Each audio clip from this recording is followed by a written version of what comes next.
Hello, everyone, and welcome to South Asia Deconstructed, hosted by the Indigo Collective.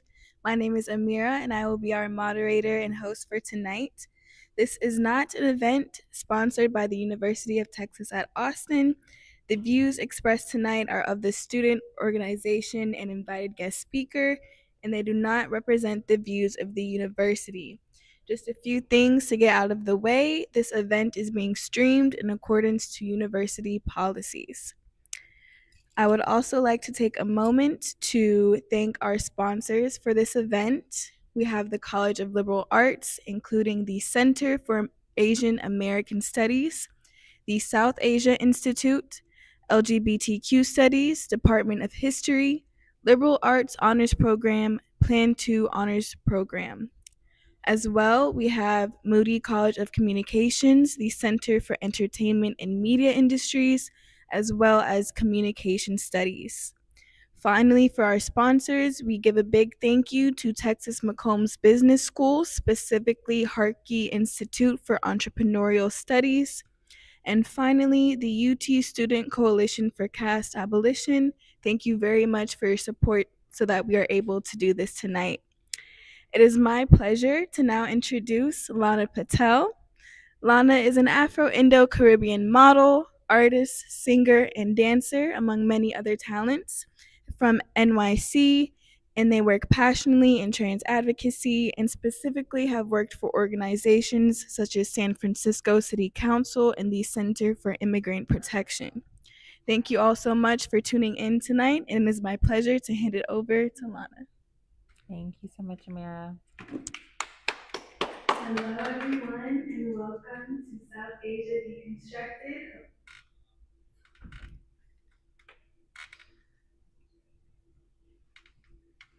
Right. Good afternoon, everyone. It's a pleasure to be here. Thank you so much, Indigo, for having me, and thank you for you all for tuning in this afternoon. So I'd like to transport you back to a time before mine and ours, really, and to lead you up to how I became me. So my grandfather, Harry Singh, was born April 28th, 1931. The youngest of 5 children, he was sent to be raised with his grandparents after his father, my great grandfather's, untimely demise. Hailing from humble beginnings, he was a farm boy who became a businessman despite coming from a poor family, from Punjab, India to Jamaica, where he met his eternal sweetheart, my grandmother, his wife, of almost 60 years. He passed a few months shy of their 60th anniversary to New York City eventually, where I was born and raised. At the age of 2 years old, I gained awareness that I, the prodigal firstborn male child, was a girl. I didn't have the language to explain the incongruent feeling of my gender identity not matching my biology. But I instinctively knew I was a girl and was meant to always be. At 2, I was aware of my identity, but I also grew to understand that my culture would never accept me or the idea of me being or feeling this way or ever being a girl. Up until puberty, I moved through the world with some ease in terms of how my gender appeared out in the world. I passed for a girl until my parents told strangers that I was a boy, their son. But being gendered female felt so affirming to me. I loved the fact that others could see me as I saw myself. Puberty hit, and I felt like a stranger to myself. I went from 5 foot to 5'7". My hands and feet got bigger, my face square, my voice deepened. I was mortified, but my family was so happy to see these secondary male sex characteristics on me. At 13, I made the move from New York City to Polk County, Florida to move in with my grandparents, just like my grandfather moved in with his. By 13, I came out as gay and trans. I was affirmed in my sexuality and my gender identity, but I wasn't sure how to navigate my gender transition. At 17, I took gender affirming hormones for the first time in secret. After advocating to start hormone therapy through medical care from 3 different providers and being told no, I took matters into my own hands and began to medically transition by myself, medicating on black market hormones. At 18, my family found out and forced me to detransition. My stepfather shaved my head bald, and I was forced to dress male if I were going to abide in my grandparents' home. I made the decision to run away from Polk County to Tallahassee to attend school at Florida State University and to seek my freedom. That one fateful night at 1 a.m., I escaped my home at 18, taking a Greyhound 5 hours north to meet a complete stranger in hopes to save my sanity and my life. That was a catalyst to change the course of my life. That was the moment my family finally understood the severity of their actions and how it negatively impacted me. That was the moment the healing began. In October 21st, 2017, a few days after my birthday, I received a call from my grandmother that my grandfather had stage 3 prostate cancer. I was devastated and I couldn't stop the tears from falling as I sat in my makeup vanity preparing for a Diwali event at my temple. At this point, I made the move from Florida to California and felt so guilty for leaving them behind to pursue my dreams in Los Angeles. Throughout my grandfather's diagnosis, he was so optimistic.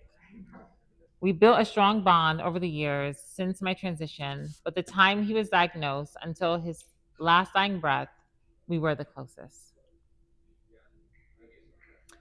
February 2018, I was laid off from my tech job, and I can still hear my grandfather's reassuring voice on the other line of the phone as I struggled with what to do next.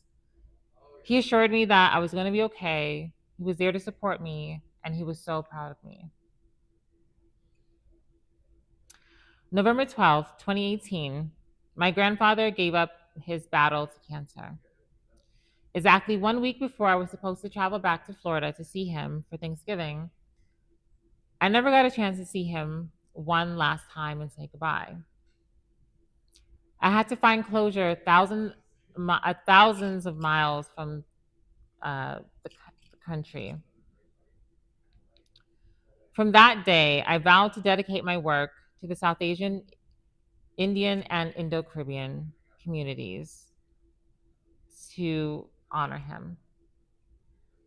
That led me to being in a Pantene commercial, featured in People magazine, Forbes, Vogue India, the HRC or Human Rights Commission's presidential town hall, walking in New York Fashion Week, leading the Pagua Parade in Queens, singing with the Transcourse of Los Angeles for the Biden-Harris presidential inauguration, and to speaking with you all today. I know my grandfather is smiling down on me from heaven, and my only wish is to make him proud. Thank you.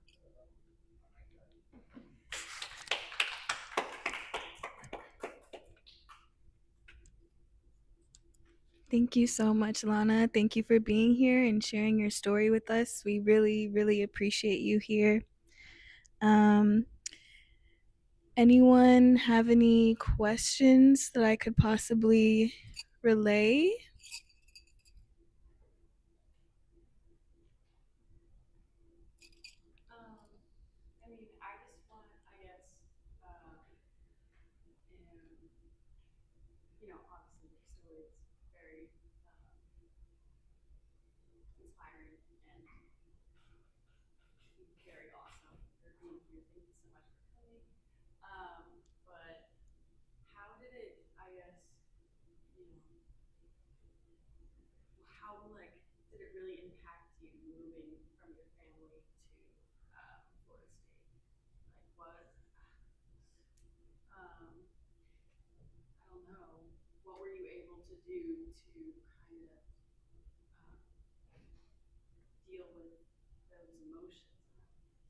Yeah, thank you for that question. Um, so during that time, I was severely oppressed. I had been in transition for 2 years, and being forced to detransition caused me to live a double life. So I was presenting as male in the home and female outside. I worked full time. I went to school full time. And so I felt embarrassed about the idea of going back to school and to work with a shaved head. And I'd grown my hair out at that time. And, I'd been gendered female by this point. And to have to go to school, have to go to work, being more androgynous or someone mistaking me for male felt very triggering. And so I found myself um, in a wig shop, trying wigs on, buying a wig. And at that time, it was really hard for me to cope with the idea of like wearing a wig. I had always kind of associated them with like older women or folks who had to wear them for like medical reasons.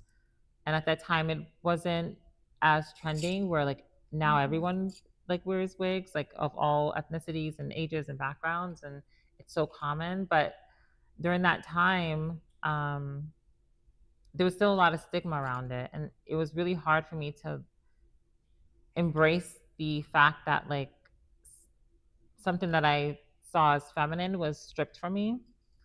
And so I think having to deal with that, my family at the time had converted to Christianity, and it was being forced down on me. And I was someone who was always open to different religions and spiritual paths, but what was really hard at this time was that I was being forced to attend this church that my grandparents went to.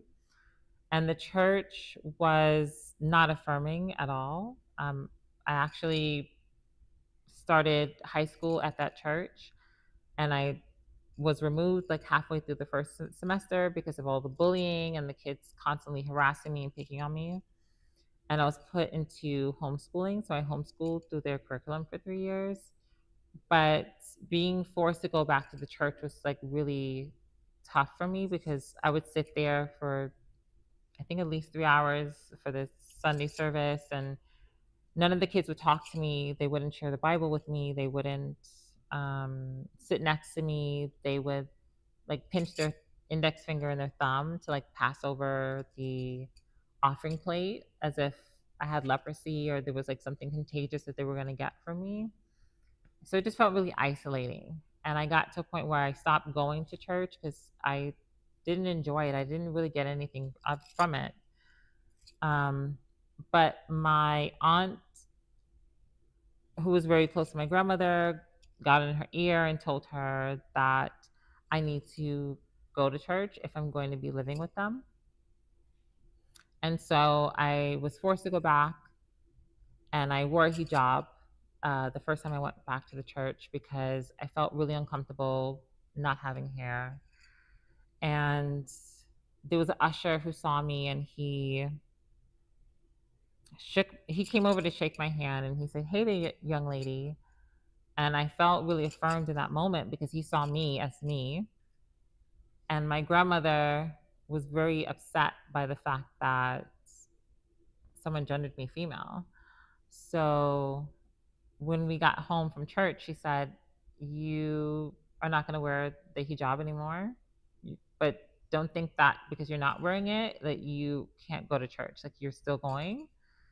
And so I think I went maybe a total of 4 times. And the last time that I went, I was forced to get a haircut. And I used to suffer from UTIs, like really intense UTIs at that time. And this time it was hematura, I believe, where there's like blood in the urine. And I had it like right before I had to go get my haircut. And there was just like so much pressure to like adapt to maleness, to conform and play this game with my family.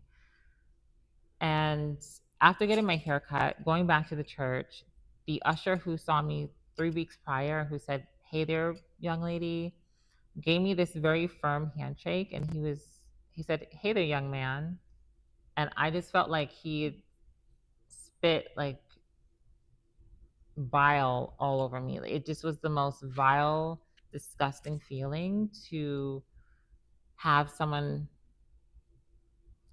gender me male, especially after they had already accepted me as female weeks prior. And to know that like everyone, my grandparents and everyone in the church was kind of happy about that experience. And I felt like my life was just not mine anymore, that I was a puppet on strings and everyone had the ability to control my life. Like I didn't have any agency or autonomy. And in that moment, I knew I had to make the change. And so I think by that point, I was done. I was like sick and tired of being sick and tired. I was like, I can't do this anymore. And so I had a really good friend that I'd met online on this forum. She was my first trans friend.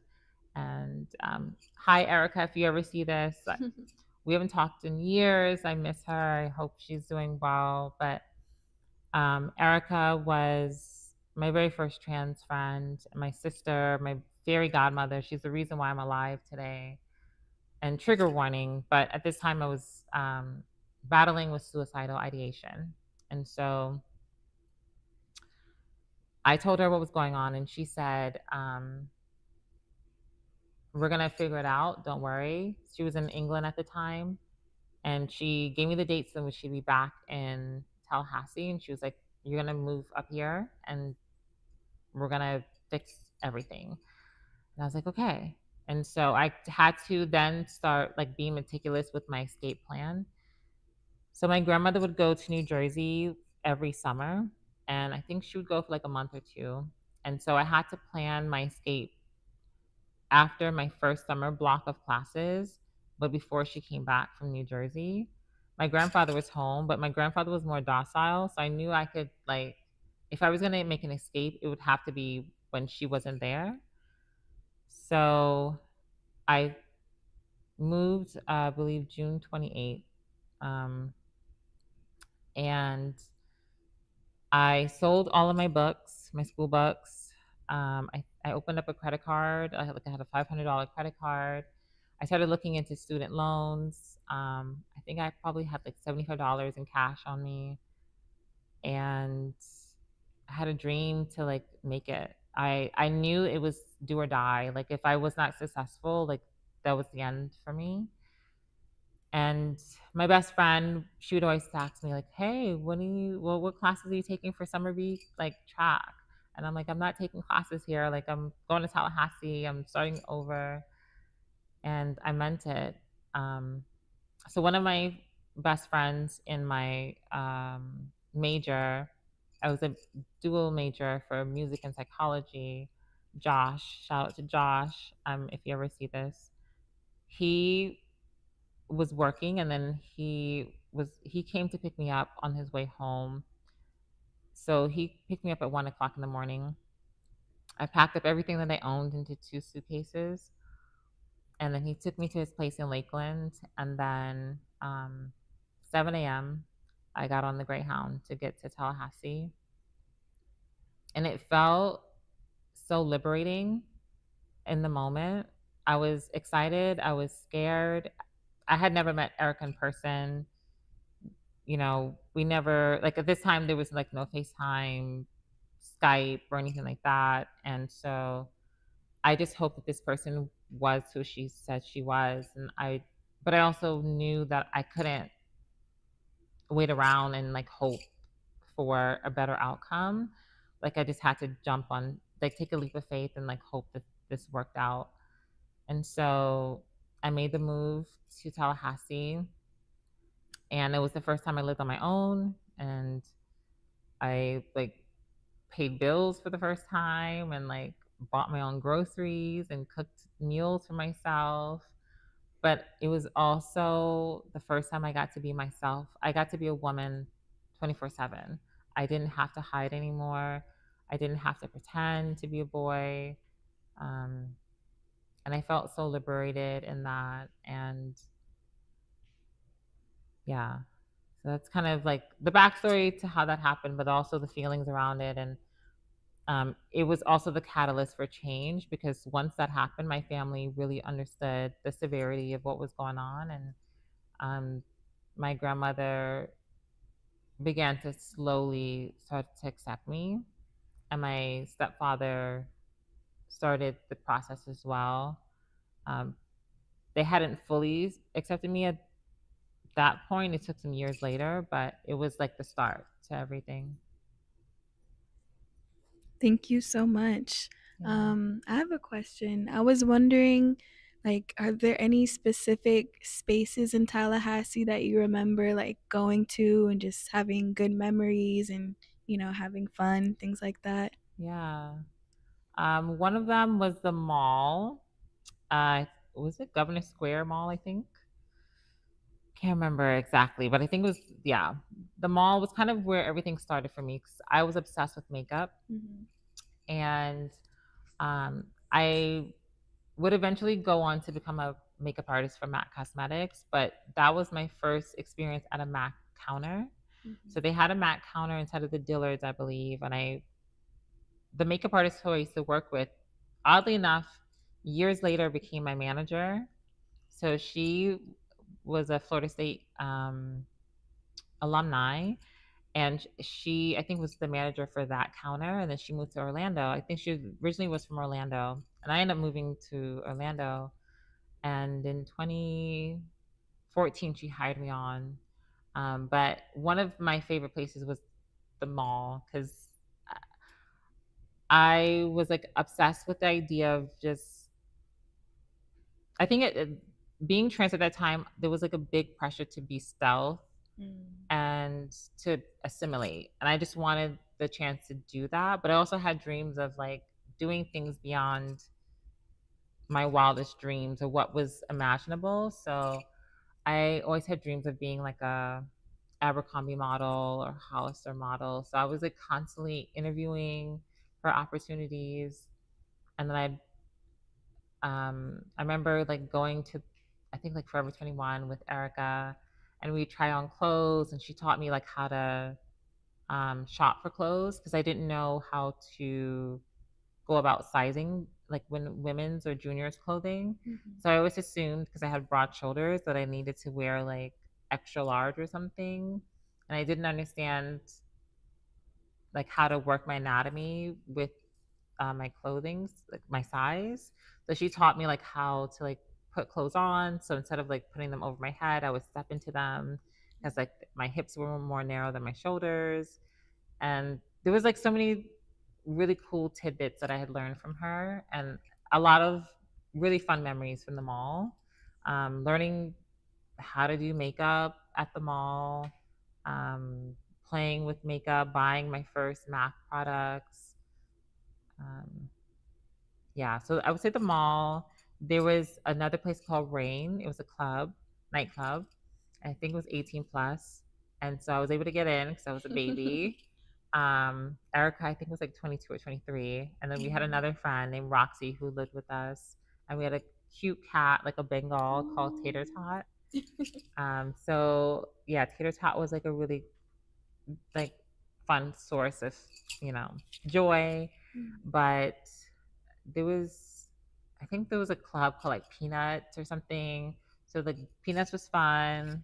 Rain was always a really good time. That was my first time like going to a nightclub. It was Mm. my first time.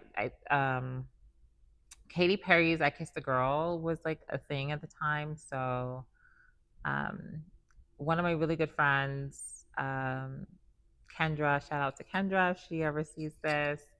So we met there. She was from Panama City. And like that was my first time kissing a girl. Like we just had this like Katy Perry moment. That was fun. Alyssa, shout out to Alyssa. She's a part of the girl group. they're still like out and like doing really amazing things. So shout out to Alyssa. But I met her there as well. So it was my first time like meeting other trans folks and like being in an inclusive space because like on Friday night it was like LGBT night.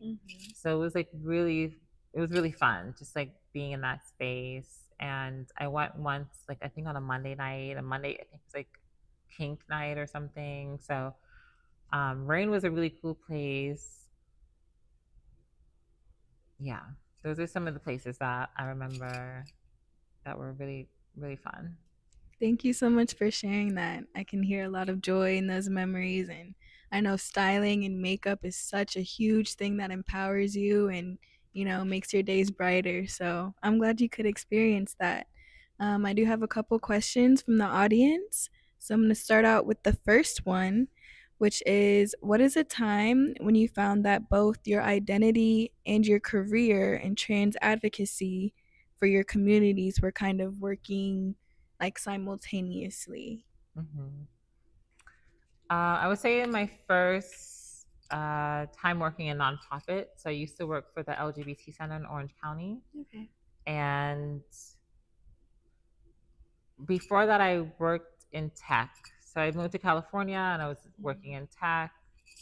It's a whole story, but moved to California, made the crazy decision to move first, but didn't have a job necessarily lined up, and then I was like freelancing. Um, I picked up like part-time gig work, and then I was like doing freelance work for Mac and like putting myself out there. But then I ended up landing a full-time job in tech, and from there, I went seeking a LGBT center, and so I found the LGBT center in Orange County, and I started volunteering, and so they had like a whole trans department, and I joined the transitions. I forget how frequently we met. I think they were like every Monday or every other Monday, but we'd meet with the group, and from there, once I was like laid off my first tech job, a few months later, the opportunity presented itself for me to get a position. So my mentor um, at the LGBT center ended up leaving to get a position working for the state. And so his position was open and he wanted me for the position. And so I ended up working there. So I worked for the LGBT center for 3 years. And so that kind of like started my like career, I guess, like within advocacy. And so I started seeing my professional career and like my advocacy and my trans identity coincide and come together. And I got to do a lot of really great work with the center. We put on legal clinics, so we had name and gender marker clinics. We had a trans orientation that we did. We had like gender affirming haircuts. We did trans giving. We would feed folks and like houseless folks, and we'd create backpacks for houseless community members. Um, and then I also oversaw like the healthcare segment of the organization. So I would support folks with getting linkage to care and referrals. It also provided an opportunity to do speaking engagements. So found myself like at various universities and different facilities, either on my own or with other providers, and like talking about my care or my experiences with trans healthcare, and how folks can be like more affirming. And I got to speak with like a lot of nursing and like medical students. So yeah, I'm really grateful for that opportunity. And it, from there, it just kind of expanded. And Amazing. Are you still in touch with anyone that from the center from Orange County today? I am, yeah. We don't talk as often, Yeah. but yeah, I'm still in touch. I have a group chat with like my old boss and my coworkers. Shout out to Team Rocket, Miss Thang, and yeah, they're all amazing. One person who, yeah, I want to give her praise. She's actually in Texas. She's in Houston. She's in Montrose. I think she works at the Montrose Center. But Laura, hi, miss you dearly. But Laura she's an amazing person, but she worked at the center as well. She was the director of advocacy Okay. and a powerful woman. Yeah, and I know she's doing great things in Houston. So, yeah. Awesome. Another question for you. We would like to know, how is life in the Bay Area now? And do you find any, you know, judgment, affirming, persecution? What's the Bay Area culture kind of like? hmm Bay Area is very modern, is very hip, is very affirming. I don't really feel like I have any issues out there. Um, yeah, Bay Area is really cool. So I'm in the Bay Area most of the time, but based in Southern California, and um, I started going up. So I have a trans daughter, chosen family, and she went to UC Berkeley. And so that's how I found myself in the Bay initially. And I would travel to go see her. Now she's a business major at NYU. So shout out to her, and she's doing amazing things. She has something incredible coming up in August. And so, yeah, I'm so proud of her. But that's kind of what brought me to the Bay. And then I started doing a lot of volunteer work with advocacy and um, local organizations in the Bay Area. So then I found myself up there. And then I started working officially in the Bay Area. And so that's kind of how my journey went. But I'm still technically like SoCal based. But over the years, I've had the pleasure of being able to work with a lot of amazing leaders in the Bay Area community. But in general, I would say it's a really affirming place. There are probably hiccups here and there. I haven't experienced any personally, but it's leaps and bounds from Florida or from a lot of more conservative spaces. Yeah, I'm happy to hear that. Yeah. Definitely.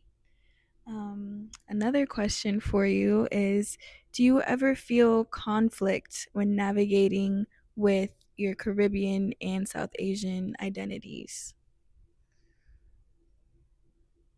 Um,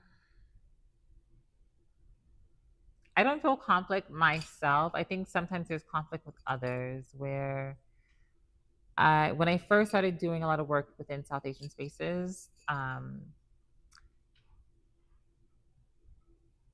okay, so growing up I'm originally from Queens, born and raised in Queens, New York. And so being in Queens, it's like a melting pot. Like Okay. everyone is like, at least my neighborhood, everyone was black and brown. So I was just so used to being around everyone being Caribbean, like Jamaican, Trinidadian, Panamanian, Guyanese.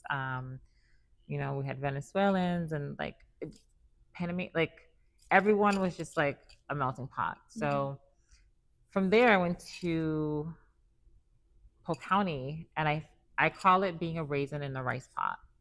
And like I just felt like I was surrounded by Yeah. white folks, and it was the first time that I really saw color and saw myself as different. Like I saw myself as one with others before then, but now everything's changed, and the status quo, the standard of beauty has changed. Like people like myself are not, you know, what is considered the norm or considered beautiful. And so that all changed for me.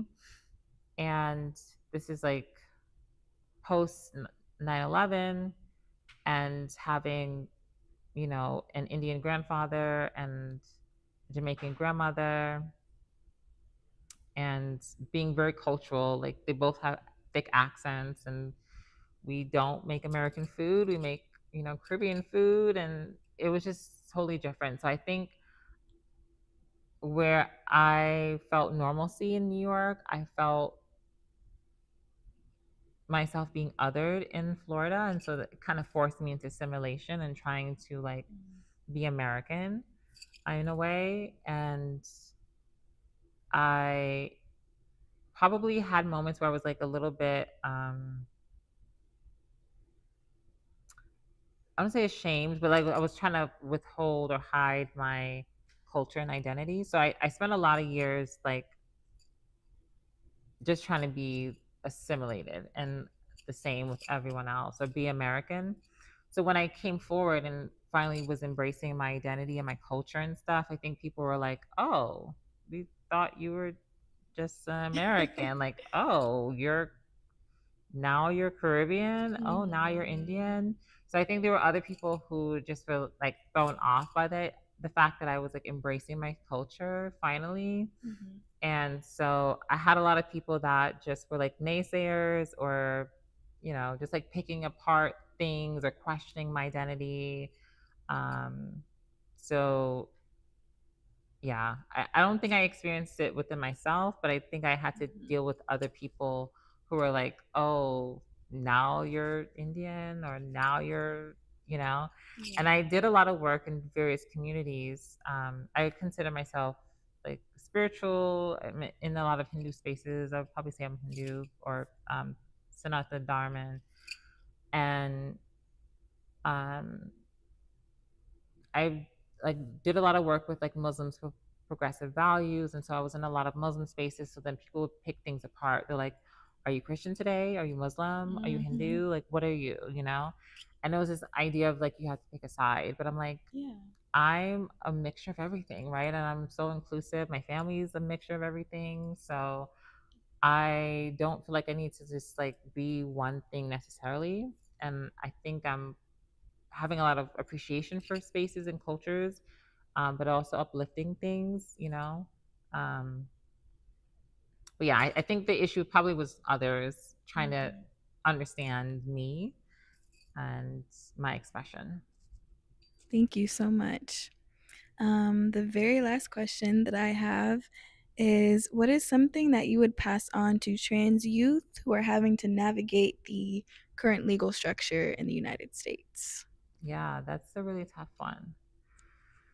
Well, as someone who came out as a teen or preteen, I was 12 when I came out. Um, I'm grateful for like states and cities like New York. I actually came out to my eighth grade teacher randomly. She asked us like in a letter, what do we do that summer? And I don't know why I felt compelled to tell her that I watched Queer as Folk and that I discovered that I was gay and that I was trans, but I did. And I came out to her in this letter and we had like a fire drill. So we had like a bomb threat at school and we were walking around the building. She came up to me and she was like, "I read your letter. That was really serious what you said in there." And she Mm-hmm. said, "Did you mean what you said?" And I said, "Yeah." And she said, "Okay. I rent my basement to a nurse who works with LGBTQ youth. I'm going to get you some resources."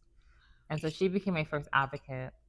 And um, we would meet once a week. And she got me with one of the counselors uh, at school.